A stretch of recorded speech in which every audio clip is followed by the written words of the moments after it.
AJ ನ್ಯೂಸ್ಗೆ ಸ್ವಾಗತ. ಜಿಲ್ಲಾಧಿಕಾರಿಗಳ ಕಚೇರಿ ಎದುರು ನ್ಯಾಯಮೂರ್ತಿ ಎಜೆ ಸದಾಶಿವ ಆಯೋಗದ ವರದಿಯನ್ನ ಕೂಡಲೇ ಜಾರಿಗೆ ಮಾಡಬೇಕು ಅಂತ ಒತ್ತಾಯಿಸಿ ದಲಿತ ಪರ ಮತ್ತು ಮಾದಿಗ ಪರ ಸಂಘಟನೆಗಳು ಒಟ್ಟಿಗೆ ಸೇರಿ ಹೋರಾಟವನ್ನ ಹಮ್ಮಿಕೊಂಡಿದ್ರು. ಸುಪ್ರೀಂ ಕೋರ್ಟ್ 1 ವರ್ಷದ ಹಿಂದೆ ತೀರ್ಪನ್ನ ಕೊಟ್ಟಿತ್ತು. ಒಳ ಮೀಸಲಾತಿಯನ್ನ ಜಾರಿಗೆ ಮಾಡಿ ಎಂದು. ಆದರೆ ಕರ್ನಾಟಕದ ಸರ್ಕಾರವು ಈವರೆಗೂ ಕೂಡ ಒಳ ಮೀಸಲಾತಿ ಜಾರಿಗೆ ಮಾಡದೇ ಇರುವುದು ಬೇಸರ ತಂದಿದೆ. ಕೂಡಲೇ ಮೀಸಲಾತಿಯನ್ನ ಜಾರಿಗೆ ಮಾಡದಿದ್ದಲ್ಲಿ ಮುಂಬರುವ ದಿನಮಾನದಲ್ಲಿ ಉಗ್ರ ಹೋರಾಟ ಮಾಡಲಾಗುತ್ತೆ ಎಂದು ಸರ್ಕಾರಕ್ಕೆ ಎಚ್ಚರಿಕೆ ನೀಡಲಾಗಿದೆ.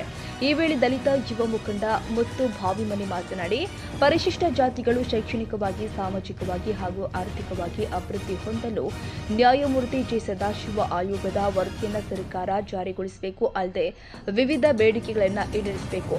ನ್ಯಾಯಮೂರ್ತಿ ಸದಾಶಿವ ಆಯೋಗದ ವರದಿಯನ್ನು ಜಾರಿಗೆ ತರುವಂತೆ ಸುಪ್ರೀಂ ಕೋರ್ಟ್ ಆದೇಶ ಮಾಡಿದ್ರೂ ಕೂಡ ಸರ್ಕಾರ ಹಿಂದೇಟು ಹಾಕುತ್ತಿರುವುದು ನಮ್ಮ ಸಮುದಾಯಕ್ಕೆ ಮಾಡುತ್ತಿರುವ ಅನ್ಯಾಯ. ಮಾದಿಗ ಸಮುದಾಯ ಸುಮಾರು 70 ವರ್ಷಗಳಿಂದ ಹೋರಾಟ ಮಾಡುತ್ತಾ ಬಂದಿತ್ತು. ಅದಕ್ಕೆ ಸುಪ್ರೀಂ ಕೋರ್ಟ್ ಕಳೆದ 1 ವರ್ಷದ ಹಿಂದೆಯೇ ರಾಜ್ಯ ಸರ್ಕಾರಕ್ಕೆ ಆದೇಶ ಕೊಟ್ಟಿದೆ. ಕೂಡಲೇ ವರದಿಯನ್ನ ಜಾರಿಗೊಳಿಸಿ ಶೋಷಿತ ಸಮುದಾಯಕ್ಕೆ ನ್ಯಾಯ ಒದಗಿಸಬೇಕು. ವಿಳಂಬ ನೀತಿ ತೋರಬಾರದು ಅಂತ ರಾಜ್ಯ ಸರ್ಕಾರದ ವಿರುದ್ಧ ಆಕ್ರೋಶ ಹೊರಹಾಕಿದರು.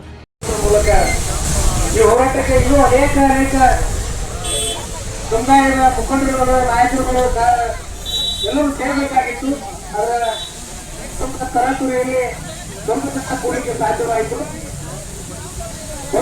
ಏನು ಸುಮಾರು 4-5 ದಶಕಗಳ ಕಾಲದಿಂದ ಮಾದಿಗ ಸಮುದಾಯದ ಒಂದು ಒಳ ಮೀಸಲಾತಿ ಹೋರಾಟಕ್ಕೆ ಬಹಳಷ್ಟು ಹೋರಾಟವನ್ನು ನೀಡ್ತಾ ಬಂದಿದ್ರೂ ಕೂಡ ಸರ್ಕಾರಗಳು ಮೂಗಿಗೆ ತುಪ್ಪ ಹೊರಿಸುವಂತಹ ಒಂದು ನೀತಿಯನ್ನ ಅನುಸರಿಸುತ್ತಿವೆ. ಕಾಂಗ್ರೆಸ್ ಸರ್ಕಾರದ ಪ್ರಣಾಳಿಕೆಯಲ್ಲಿ ಸರ್ಕಾರ ಅಧಿಕಾರಕ್ಕೆ ಬಂದ ಕೂಡಲೇ ಮಾದಿಗ ಒಳ ಮೀಸಲಾತಿಯನ್ನ ಜಾರಿಗೆ ಮಾಡ್ತೀವಿ ಅಂತಕ್ಕಂಥ ಮಾತನ್ನ ಸನ್ಮಾನ್ಯ ಸಿದ್ದರಾಮಯ್ಯನವರು ಈ ಸಮುದಾಯಕ್ಕೆ ನೀಡಿದ್ರು. ಸರ್ಕಾರ ಬಂದು 2-2.5 ವರ್ಷ ಗತಿಸಿದ್ರು ಕೂಡ ಇಲ್ಲಿವರೆಗೂ ಮಾದಿಗ ಸಮುದಾಯಕ್ಕೆ ಸುಳ್ಳು ಭರವಸೆಗಳನ್ನ ನೀಡುವುದರೊಂದಿಗೆ ಕಾಲಹರಣ ಮಾಡ್ತಿರ್ತಕ್ಕಂಥ ನಿಮ್ಮಂತ ನಾಯಕರಿಗೆ ಈ ಸಮುದಾಯದ ಪರವಾಗಿ ಧಿಕ್ಕಾರ ನೀಡಲಿ ಅಂತಕ್ಕಂಥ ಮಾತನ್ನ ಈ ಸಂದರ್ಭದಲ್ಲಿ ಹೇಳಕ್ಕೆ ಬಯಸ್ತೇನೆ. ಬಂಧುಗಳೇ, ದಲಿತರು ಯಾರು ಕುರಿಗಳಲ್ಲ, ಎಚ್ಚೆತ್ತುಕೊಂಡಿರ್ತಕ್ಕಂಥ ಹುಲಿಗಳು ಅಂತಕ್ಕಂಥದ್ದನ್ನ ತಾವು ಅರ್ಥ ಮಾಡ್ಕೋಬೇಕಾಗಿದೆ.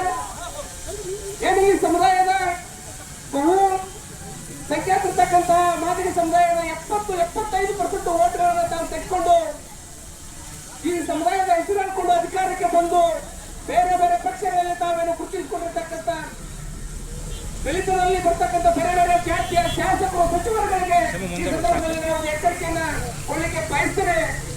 ಏನು ತಾವು ಈ ಸಮುದಾಯವನ್ನ ಬೆಳೆಸಿಕೊಂಡು ಪೂರ ಓಟ್ಗಳನ್ನ ಪಡೆದುಕೊಂಡು ಅಧಿಕಾರಕ್ಕೆ ತಾವೇನು ಬಂದಿರಿ, ಇದರ ಋಣಭಾರವನ್ನ ತೀರಿಸುವಂತ ಒಂದು ಸದಾವಕಾಶ ತಮ್ಮೆಲ್ಲರಿಗೂ ಕೂಡ ಬಂದಿದೆ.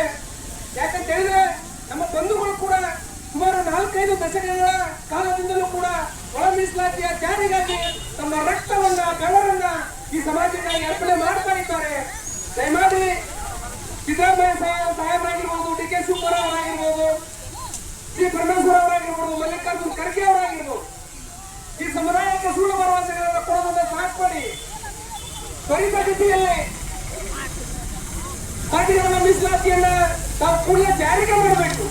ಪಕ್ಕದಲ್ಲಿರ್ತಕ್ಕಂಥ ಆಂಧ್ರದಲ್ಲಿರ್ಬೋದು, ತೆಲಂಗಾಣದಲ್ಲಿರ್ಬೋದು, ಮಿಜೋರಾಂನಲ್ಲಿರ್ಬೋದು, ಬಹಳಷ್ಟು ರಾಜ್ಯಗಳಲ್ಲಿ ಈ ಒಂದು ಮೀಸಲಾತಿಯನ್ನ ಜಾರಿಗೆ ಮಾಡಿದ್ದಾರೆ.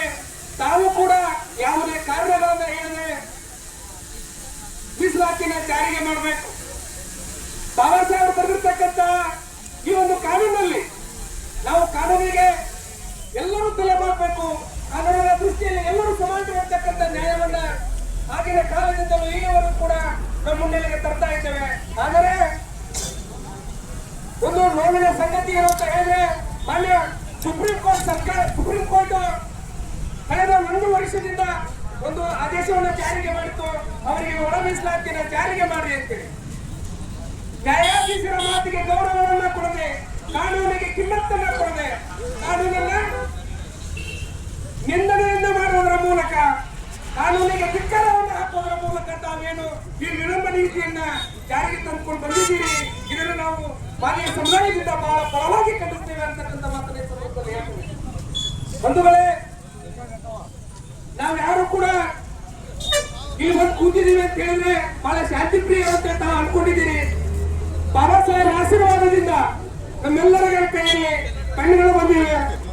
ಮುಂಬರುವ ತೀರ್ಮಾನಗಳಲ್ಲಿ ತಾವೇನಾದ್ರೂ ಇದೇ ರೀತಿ ವಿಳಂಬ ನೀತಿಯನ್ನ ಅನುಸರಿಸಿದ್ದಲ್ಲಿ ಬೆಣ್ಣೆಗಳ ಬದಲಾಗಿ ನಮ್ಮ ಹಕ್ಕುಗಳಿಗಾಗಿ ನಮ್ಮ ಮುಂದಿನ ಪೀಳಿಗೆಯ ಜೀವನಕ್ಕಾಗಿ ಗನ್ ಹಿಡಿಬೇಕಾದಂತ ಅನಿವಾರ್ಯತೆ ಕೂಡ ಬಂದು ತಪ್ಪಿಲ್ಲ ಅಂತಕ್ಕಂಥ ಮಾತನ್ನು.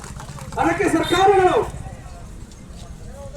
ಅವಕಾಶವನ್ನ ಮಾಡಿಕೊಡದೆ ದಲಿತರ ಬಹುದೊಡ್ಡ ಕೂಗಾಗಿರ್ತಕ್ಕಂಥ ಒಳ ಮೀಸಲಾತಿಯನ್ನ ಕೂಡಲೇ ಜಾರಿಗೆ ಮಾಡಬೇಕು ಅಂತಕ್ಕಂಥ ಆಗ್ರಹವನ್ನ ಈ ಸಂದರ್ಭದಲ್ಲಿ ನಾನು ಹೇಳಲಿಕ್ಕೆ ಬಯಸ್ತೇನೆ.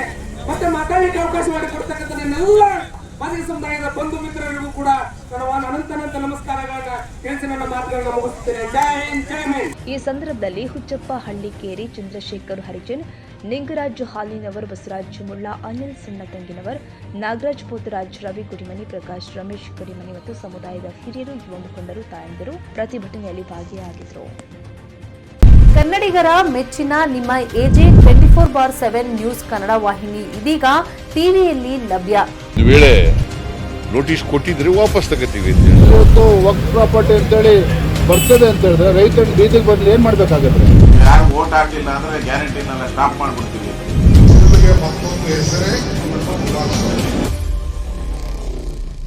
ಕರ್ನಾಟಕ ಮತ್ತು ದೇಶ ವಿದೇಶ 360 ಡಿಗ್ರಿ ಸುದ್ದಿ ಹಾಗೂ ಉತ್ತರ ಕರ್ನಾಟಕ, ಬೆಳಗಾವಿ, ಬಾಗಲಕೋಟೆ, ಧಾರವಾಡ, ಹಾವೇರಿ, ಗದಗ, ಬಿಜಾಪುರ ಜಿಲ್ಲೆಯ ಕ್ಷಣ ಕ್ಷಣದ ವಿವರವನ್ನ ಪಡೆಯುವುದಕ್ಕೆ ಎಜೆ 24/7 ನ್ಯೂಸ್ ಕನ್ನಡ ವಾಹಿನಿಯನ್ನ ಲೈಕ್ ಮಾಡಿ, ವಿಡಿಯೋಗಳನ್ನ ಶೇರ್ ಮಾಡಿ, ಕಮೆಂಟ್ ಮಾಡುವ ಮೂಲಕ ನಮ್ಮ ವಾಹಿನಿಗೆ ಸಹಕಾರ ನೀಡಿ ಮತ್ತು ಚಾನೆಲ್ ಅನ್ನ ಸಬ್ಸ್ಕ್ರೈಬ್ ಮಾಡಿ. ಧನ್ಯವಾದಗಳು.